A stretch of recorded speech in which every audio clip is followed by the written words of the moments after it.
when Jody and I met in the spring, we got together and said, well, what should we do?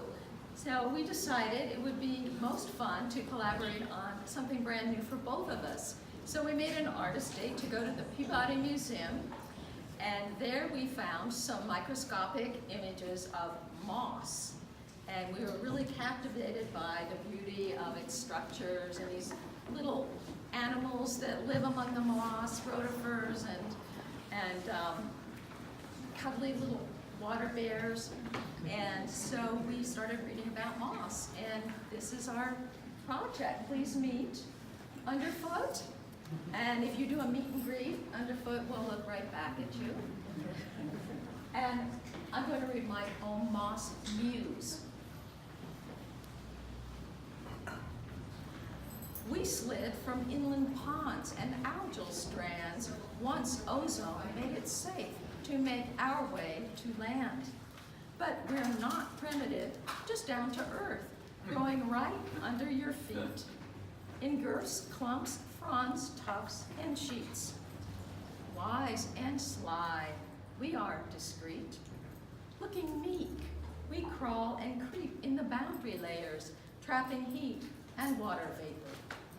And while we're small, that's not all.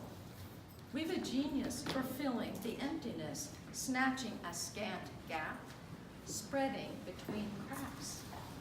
We can haul ourselves up a wall with no falderall, and still leave our mark on logs, stumps, and bark.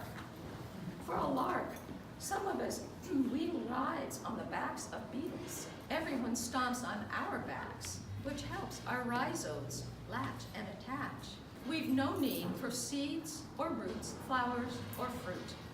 We adore opening our pores, throwing our spores to the wind, finding rapport in the shadiest out of the way. Our sex is complex. Some sperm swim to eggs on a single splash of water, but some are too slow or get stalled by the wall of a water droplet. So we've devised more ways to multiply. Some of us are celibate, propagate by cloning body parts. Bulbils, brood bodies, and branchlets detach, disperse, immerse in new habitats. We have our pets too, never neglecting the welter of invisible fauna to whom we give food and shelter. Sharing our lairs with cuddly water bears, a load of rotifers, springtails with fintails, flowing nematodes, the delightful mite. Here's our secret to doing without. In times of drought, dried up and shriveled, we're not dead, but dormant. And before we shut down, our genes will have written precise genetic instructions for our resurrection. For we know the ways of rain, the art of waiting, 100 years if we must, unflustered, gathering dust, packed tightly together, holding on to each other, until water, our goddess, bestows just one drop.